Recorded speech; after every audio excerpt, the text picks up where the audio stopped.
She has been dubbed one of the smartest young writers of her generation. She is a New York Times bestselling author of This Will Be My Undoing, an editor, sometimes professor, and award-winning journalist, a Forbes 30 Under 30 leader in the media. Her latest book is Call Baby, a novel. Morgan Jenkins is coming up next. Live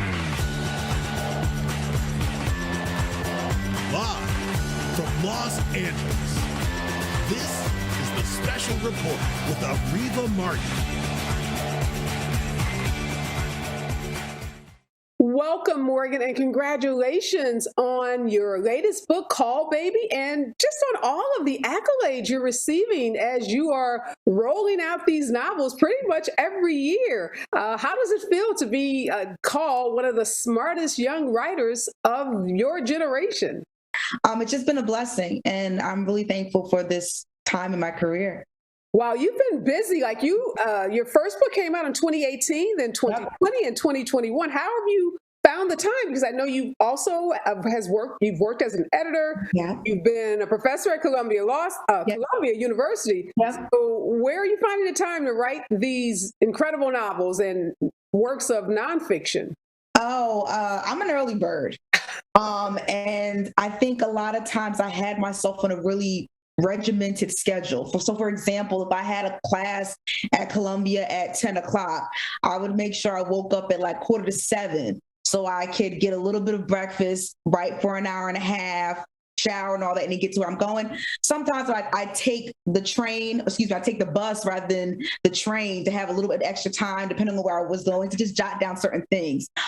So it was definitely a balancing act. It was one of those situations where I treated myself very strictly, knowing that I had a deadline, knowing that someone was counting on me, my editors. And yeah, a lot of people for a while have been like, how do you juggle this? I've always been a multitasker. I guess it's seeing my mother do it. Maybe it's because I'm a Gemini, but I've always been someone that was juggling many hats at the same time. Well, you do it very well. And obviously those skills you picked up from your mom have paid off.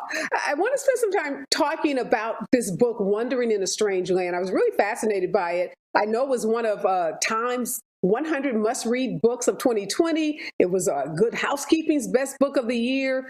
It's kind of a part memoir and cultural history and social commentary. So why this journey back to discover your ancestors and kind of trace their migration from the South to the North? So it's a bit of a roundabout story. So it's going to sound really irrelevant, but I'm going to circle it back around.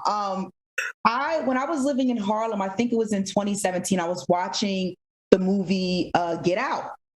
And I was in Magic Johnson Theater in Harlem. Right. And the climactic scene where Daniel Kaluuya's character has his hand wrapped over his white girlfriend or ex-girlfriend's throat.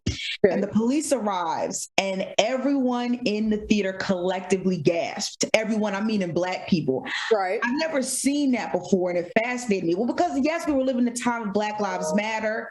And videotapings of police brutality where it was like, okay, we had that reaction, but I was like, I wanted to investigate that more, the instinctual responses, the fear of being so vulnerable on land, all those sorts of things. And when I was talking about it with friends of mine who were professors, they were like, this kind of sounds like a migratory story, how you're in this place, Harlem, where people aren't natives, they come from all these different places, but they have these overlapping experiences of being vulnerable to the state. Mm-hmm. And so I started to dig a little deeper. I traveled across the country because I love traveling, and I wanted to pick up these narratives about this displacement, about cultural erasure, make it broader. And then I realized the book was not coming together. It was too distant. So I'm going to try to move my head a little bit. I'm going to see if you can see a little, I don't know if I could do it, but behind my big head, you'll see Zora Neale Hurston. Yes, I see it. And so Zora Neale Hurston was a guiding light for me because she'd already done this decades ago, traveling around and collecting stories. But she was the one that was like, I don't care if I'm casual in certain places. I don't care if I'm not with this academic authoritative stance. These are stories that they need to be preserved. And so once I had this sort of come to Jesus moment with my editor, my agent, about like, no, you have a stake in this too. You're not just from Jersey, right? And I realized my story was half written, have discovered, the more I pressed my mother about why we did the things that we did on certain times, certain beliefs we had that were full of contradictions and inconsistencies, I realized how much had been sort of lost or not talked about. So I pretty much did this journey not only, to discover these particular topics, but also for myself and for the children that I'd like to have this sort of document to say, like, no matter how distant we are in time and space, we're connected. Share with me one of the most colorful characters that you met on this journey, because it sounds like you were meeting and talking to so many different kinds of people. So I'd love to hear about one person that was really fascinating to you. Oh, absolutely. Her name is Lietta Sampson Osborne. She is what we would call a Seminole freedman. So I'm going to try to condense what that means. So one of the things that I didn't know before I started this trip was that on the Trail of Tears, remember when former President Andrew Jackson in the 1800s, he forcibly removed Native American tribes, and it was 5 tribes: it was the Cherokee, the Choctaw, the Chickasaw, the Creek, and the Seminole. He moved them west of the Mississippi into Indian Territory, now known as Oklahoma. What I didn't know was that Black people also accompanied them on that journey. They were either freedmen that were adopted by the tribes, they were enslaved people who were running away from the plantation, or they were enslaved by these tribes. When emancipation happened, there was this separation. Are they citizens? Do they belong to the nations? Do they belong to America? And this sort of categorization happened with these things called the Dawes Rolls.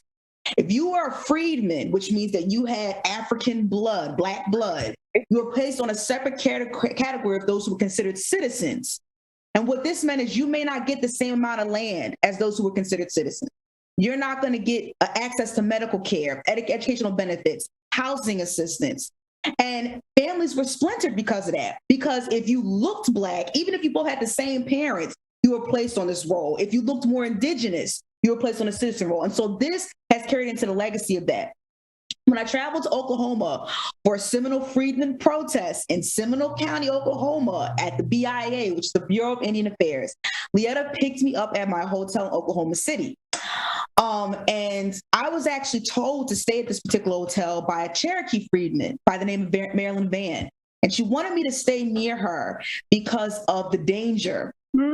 She wanted me to stay near home because of the vulnerability of me being an outsider. Also the fact that I wouldn't have to necessarily deal with the regular police or the American police, but also the police of the 5 civilized tribes that I mentioned, which is the 5 horsemen. So when she picked me up, the light horsemen, when she picked me up, Lietta picked me up, we were driving. This woman is a firecracker. She's shorter than me, and I'm like 5 feet tall. And we were driving, and she was saying to me, if you were my daughter, and her voice tapered off. And I said, what do you mean? She said, if you were my daughter, I'd be scared. But yet she was taking these trips to protest all the time. Her life had been threatened. She said to me in the car, she was like, when Martin Luther King was protesting, he missed some people talking about the freedmen. He said, because over here, it's completely night and day. So I just want to understand, they were protesting because the freedmen had not had access to the same benefits as those citizens. They weren't considered full citizens. They have cards that say voting rights only. I've seen them. I took pictures of them. And she even told me, because the way that I did my method before I went into these places, I called these people up. A lot of times, especially with Black people, when they're in marginalized communities that have been exposed and exploited, you want them to get to know who you are before you go over there. And she said it's like apartheid down there. When I went to the protest, I mean, we didn't even start up yet. And there were these white trucks circling, rolling down their window. I mean, I'd never seen anything. So who are the people that are threatening them? It was white people rolling down their windows, just looking at us, just staring. But because of the history of this country, it was like, what are they going to do? And someone even said to me, they were like, if you weren't here the other day, they would just yell out the N-word. We were out there for probably 3 to 4 hours. And she said, I want to take you to the Seminole courthouse, because there's actually a picture of a lynched Black man in there, right near the council seat. We went there. And as we were driving, two men, other Seminole freedmen, were following us there. And I said, why are they doing that? She said to keep us safe. She said, in fact, one of them is actually he doesn't even live here. He drives all the way up from Wichita to accompany me because of the threats that I have, because my husband has passed. We went there. I looked around all of 2 minutes, took a picture. Soon as we step out, there's a white-looking woman that's like, hey, how you doing? She's very cordial. Leetta's cordial with her. Soon as we go take pictures of someplace else, another car passed by, and she was like, we were being followed. She saw them the whole time. She's like, that's why we have to do. Wow. So this was not a trip that was not without its dangers and perils for you, but yet you persevered. Yeah. You went to the South. And I know one of the themes that you explore in the book is what it means to be Black but light-skinned. Why was that? Why was that an important issue for you? It was an important issue for me because I was primarily raised by my mother. And when I started to learn about my father, there were certain things that didn't make sense to me. I grew up in a Black Pentecostal church in New Jersey. My dad was one of the first Black Catholics I ever knew. My dad's last name is French. I'm like, I don't know. My dad's not Haitian. I know that. And one day we were at Applebee's and he just said, yeah, my father's Creole. And I was like, that part of my family's Creole. And I was like, you never said this before. It was so casual. So I went to Louisiana because I wanted to uncover more about my people, but also to expose the constraints of the racial binary of America. So what I think about is that in America, if you're Black, you're just Black. Mm-hmm. There's very little conversation or nuance in mainstream discourse about the multiracialness of Black people that are still socialized as Black, who put Black down on census, but still have these different lines. So when I went down there, I saw it in real time. These are people who, yes, they are Black, but they have indigeneity. They have Frenchness. They may have Spanish, a little bit of Spanish culture, and they're being erased in real time. People will tell them in conversation, you're just Black. Yes. Or the documents that they have. These are some people who can trace their ancestors back 1700 to 1700s. Mm-hmm. And they're seen as either spectacles or they're just not around. Yeah. And I think it opened up some conversations for me because prior to when I went to Louisiana, I didn't even know free people of color existed. Mm-hmm. I thought when I grew up in Jersey, it was if you were Black before a certain time, you were enslaved. Yeah. I didn't even know there were Black people who owned slaves in America. Yeah. And so I didn't realize that free people of color that existed in my family. I didn't know about the vested interests of those with skin color like ours and white supremacy and the plantation economy at that time. And it brought up a lot of uncomfortable feelings. But I told myself, if I obscure this information, I'm not only doing a disservice to my family, I'm also doing a disservice to these people who are talking to me in the first place. That's the whole point. Yeah. Everyone that I document in this book, that's their real name. They didn't want pseudonyms. They wanted their stories to get out. And so I had to push back that, have a lot of quiet meditative moments as I was uploading the files and getting the transcriptions together. It was a lot. It was a lot of humility that was involved.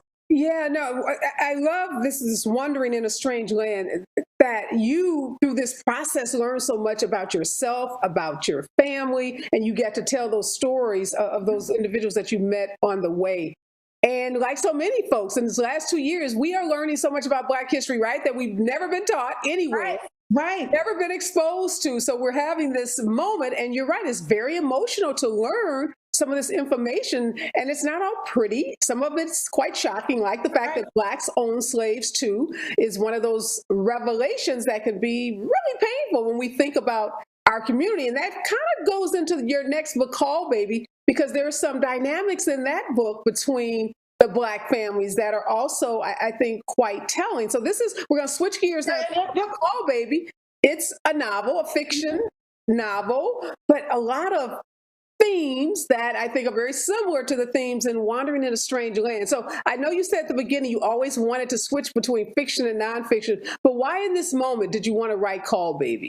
Well, to be honest, Call Baby was actually, a portion of it was my thesis when I was studying, getting my master's at Bennington College. It went through many iterations. I mean, you can find a portion of in the Cressette library there, but it's not the same. And fiction was actually my first love. That's what I studied in master's. That's what I had been writing since I was a teenager. And I first did nonfiction because when I was at Bennington, when I got my agent and when I was starting to build a portfolio for myself, that was my avenue first. The larger public knew me as a nonfiction writer. So I thought that was the easier segue, and it was. But as soon as This Will Be My Doom was about to be released, I sold Call Baby and Wander in Strange Lands to book deal. So that's where it came about. And, you know, I'm thankful for its publication because it was a long time coming, but also because I knew I wanted to pretty much write a love letter to Harlem, to write some type of document that would show how full of life it is. Yeah. And I'm glad I was able to do that. So themes of Black women, objectification, commodification, motherhood, those are some pretty heavy themes. And you're not a mother yet, right? I'm not. And I'm going to tell you, in the beginning, when I wrote Call Baby, it was a short story. So it was very condensed. Everything happened from apartment, bodega, and then Harlem Hospital. It was very condensed. It was actually my advisor that told me this needs to be a novel.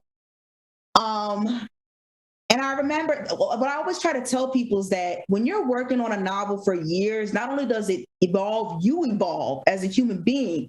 And I remember somewhere through the halfway point, I read an explosive feature in the New York Times about the mortality rates of Black mothers. And one of the things that stood out to me was that they said the mortality rates of Black mothers right now is higher than when it was during slavery. Mm-hmm. Yeah, I wasn't able to get it out of my mind because my mother, she was sick with me. When she was pregnant with me, the doctors pressured her to abort. My father is an OBGYN, and you know his main practice. He owns a practice, and his practice was in urban areas. And he would say to me, the reason why I was able to save a mother who was struggling with drug addiction or a mother who was of means, it all had to do with community. Mm. And that was really powerful for me because who's advocating for us? Yeah. And who's advocating for us in these spaces? And that's what I wanted to put in the book, was just that Black motherhood, whether people choose to do it or choose not to do. It's a very precarious situation with our bodies. And how do we have power over that when we're so vulnerable? And even if we take back power, are we harming somebody else in the process? So, okay, the motherhood is there. There's also this magic. And tell us, without giving the whole story away, obviously, the call, it has a significance in the book. It's something that belongs to one family and they're able to sell it. And help others. Yep. And there's this issue in the book because they're selling it to white families. And that's, I think, maybe symbolizes some of the issues of gentrification or capitalism. Help us understand that theme. Like, why was that important for you to have the call being sold to white families since the story is centered specifically in Harlem? Because they had the capital, because they had the power. So the thing about the Melanson family is they migrated from Louisiana, and the matriarch, my mom, she's going through a bit of displacement trauma. Decades later, she has lost everything. Her husband, her way of life down the Deep South, and her daughters and this enterprise that they've built. That's it for her. That's her entire, and the brownstone. The brownstone, from the time we see it's already in massive decay. Yeah. And she's afraid of losing that because everybody around her is leaving too. All of her neighbors, they're being uprooted. They can't afford rent. And I wanted to elucidate that because, like, if I'm writing about Harlem, I'm a Black person, and I'm writing about Black women who've been in the neighborhood for decades, someplace like Harlem, I can't not write about gentrification. It's so blatant. When I moved to Harlem in 2015, I knew someone who was a native of the Bronx. I said, listen, when she pointed, she said, when you see a Starbucks on the corner, that's when you know it's changing. And sure enough, it was. End of the neighborhood. That's when you knew it. And it was like Whole Foods, Trader Joe's, more coffee shops, more cafes, and even my presence, right? I am not a white person, obviously. I don't have that collective power that they have, but I was a transplant. Mm-hmm. I was able to afford this new rent. And it made me question power in other ways too. And that's what I wanted to get into, is that gray area, because the Mellon sons are different. They have the financial means to stay here. They're also different because of this call that they have. And it also put them at odds with their community, because even though they think that they are the community, they're not profiting from them. They're not helping them. Yeah, and that's kind of an interesting twist in the story, because the dynamics of the Black family not helping other Black families is kind of like what you discovered in Wandering in a Strange Land, Black folks owning Black people during the period of slavery. That's a complicated theme. It is a complicated thing because of how easily it can be misinterpreted to someone who is not sensitive to history and understanding its rippling effect into the day. So it's hard to talk about, because if I say to someone who is with bad intentions that, yeah, there were people who were Black or free people of color who owned slaves, then someone might say, well, then there you go. Then it's not just white people. Why are you complaining about slavery? Why are you complaining? It's not just white people's fault, even though white supremacy is a global thing, and it still happens today. Even though there were free people of color who owned slaves, we don't have that collective power, right? So it's hard to talk about those nuances, because then it can be immediately bulldozed into, well, there you go. Racism isn't a real thing. White supremacy isn't a real thing, and why are we having all these conversations about critical race theory and et cetera, et cetera. But you had the courage to take it on, and hopefully the nuances of it won't be lost on the readers. I want to ask you another question about your characters. Strong Black women characters in this book, women who don't need saving from the outside world, right, don't need a savior to come and rescue them. But do you judge your characters? You know, some writers have very strong opinions about the characters that they create. Oh, yeah. Oh, of course. I judge every single one of them, but I also tell myself that's how I know they're good, because I don't want to be on their side all the time. I always tell people, I'm like, look, if I can introduce a story or a character where you may not agree with them, but you understand the motivation for why they did what they did, then I've done my job. I don't need to like these characters. I would never want to hang out with my mom. I would never want to hang out with any of them, because it's just like they're so in their heads. But when you come from a special group of people who have been exploited, who have been abused in that sense because of what they had, they didn't choose this. Right. Then of course they're going to band together. So I wanted to create strong Black women. I see them all the time. They're in my family, and their personalities really come out in those secret corners of their home, in the living room, in the dining room, in the little pocket areas of their bedroom. And I wanted to be able to demonstrate that, better or for worse. So the call, as we come to know in the book, is thick skin. If you're able to cut and sell, is there a deeper meaning behind the call representing this thick skin? Oh, yeah. So in African-American folklore, the call it's the amniotic sac. You know, it's when you're born inside the amniotic sac. And it is believed that because you're born with the amniotic sac, the call the veil. Some people believe you have healing properties. Some people believe that you can see in this world and the next. And others believe that you have sort of like psychic clairvoyant abilities. And I heard about it in two instances. My mother, one time we were talking and I was telling her about my aunt, her older sister. And I was like, she's just so acute to people. Like she just is so observational, but she knows people so well as if she can read them. Like they're like transparent beings. And I was like, yeah, it was said that she was born with a veil, but I don't know. And it's just casual. It's weird how in my family, my Black family, it's just like they'll say things that are like a mic drop, but then they'll just carry on and then just brew their coffee. And then the other time I heard it was when I was doing field work in the Deep South for Wandering in Strange Lands. I was in St. Helena Island of South Carolina with a woman who, her name is Victoria Smalls. And she was telling me about the Dr. Buzzard. Dr. Buzzard was the most famous root doctor in the world or in that area, but he was it. And right. We were sitting near a creek, and she was telling me that it was said that he was born with a call. Again, we talked for hours, but she said that, and then, she moved on. And that's what I wanted to just I love the magical realism with Black stories, the Black fantastic. But I also wanted to write the story in a way where it's like, oh, I believe that. Like, I believe that. And Right. That was funny because I had readers that said, even though I know the call, we don't see walking around with that extra layer. It's like, I think this could happen. And I'm like, great, then that's what I wanted. I didn't want it to be too outlandish.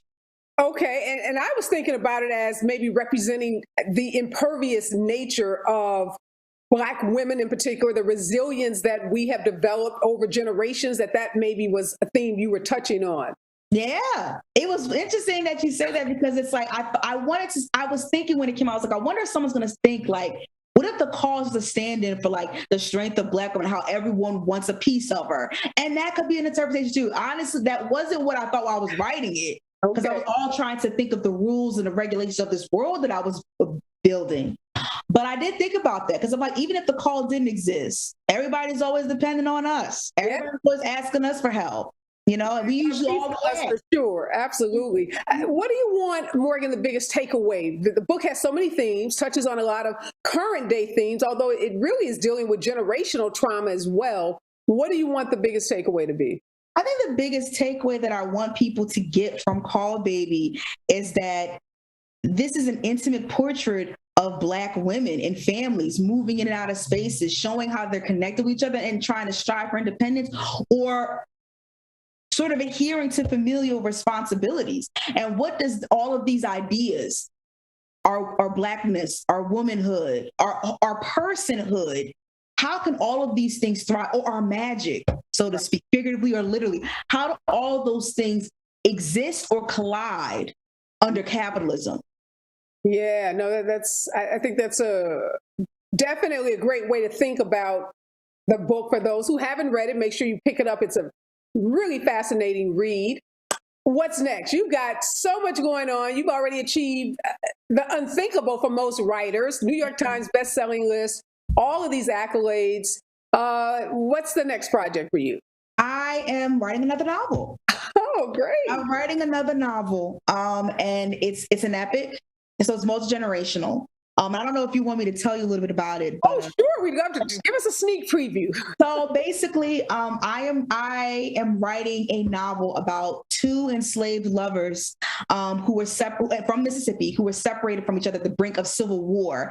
And we follow the trajectories that their families take until their descendants meet together again in modern day Harlem and discover their family's shared history. I was inspired to read this because I'd been reading about the separation of Black families during slavery. And also I found a love letter from an enslaved Black man to his wife on another plantation, a 4-page letter that was written. He didn't write himself, someone wrote for him. Yeah. And he was saying, my master's telling me to forget about you, but just to let you know, I have not, and I won't. And that inspired this book. So it's pretty much for me, even though you're seeing the different routes their families take, it's about love. I'm sitting here getting goosebumps because have you read Beverly Jenkins? I have, but I know who she is. Yeah. Okay, so I've interviewed Beverly several times on the show, and she told me when she first started writing her historical romance novels, she couldn't get anyone to buy them because the white publishers didn't believe that Black folks had love. All we had was misery, pain, misery, slavery, and it took her years and years before she could get a publisher to believe that there was an audience for Black romance stories. And now she's 30, 40 books later, prolific writer, and kind of owns that historical Black romance space. But as you're talking about, yeah, even folks enslaved had love. They loved each other. They were, torn apart. They were the heartache from being torn apart, from being on different plantations. So I'm super excited that you are taking that subject matter on because it gets to show the world yet another dimension of Black love, which is so, so important. Right. And how do you think we survived? And I think that's the thing I wanted to show is I told people at the base level, it's not in the romance genre, but it is a multi-generational love story that in spite of forced migration, displacement, white domestic terrorism, and all those different types of atrocities, we still had the ability to love and find each other again. And that's pretty much what I wanted to, and I hope that I'll be able to accomplish with this. When is the pub date for this book? I don't know yet. I mean, right now it's a thick manuscript. I mean, ideally, I think we're going to come out with it, if the edits and the revisions are like a well-oiled machine, late 2023 or early 2024. Great, great. So last question about Call Baby. That's so many vivid images. Like I said, the Harlem, the brownstone, I can see it in my head. all right. Any thoughts about making that into a media project, whether it's a series or a movie, or it just feels like the characters are so rich, the scenery is so rich. Yes, of course. Like I think and I love it. Like you and so many other people are like, I can see it. I'm like, good. I want you to see. When I wrote this book, I want it to be so palpable. I want you to be able to hear these women's voices. I want you to be able to smell, the smell of soul food wafting through the air. I want you to be able to hear the honking horns, because that's what that Harlem meant to me. So I am working towards that. So who, in your mind, best case scenario, would play these two matriarchs? Oh my God. And it's interesting. Like when I think of my mom, like who could play someone like her? I love Viola Davis. I think, oh my God, she would be amazing. I think of how the camera would look at like her being really tall and having the turban and the long thing. I think about her. In terms of like other characters, like I think about Gugu Mbatha Raw. I don't know if you know she is, but she was in Beyond the Lights. She was in San Junipero. I also love Tessa Thompson. I love her too. Tessa? Yeah, I love her. And also Keke Palmer. I love Keke Palmer. Like for the younger generation, like I definitely could see any of those women. I'm huge fans. Wow. Well, obviously a long list to choose from. To get to that point, no shortage of talented Black women, I think, that could really play the roles of the main characters in the book.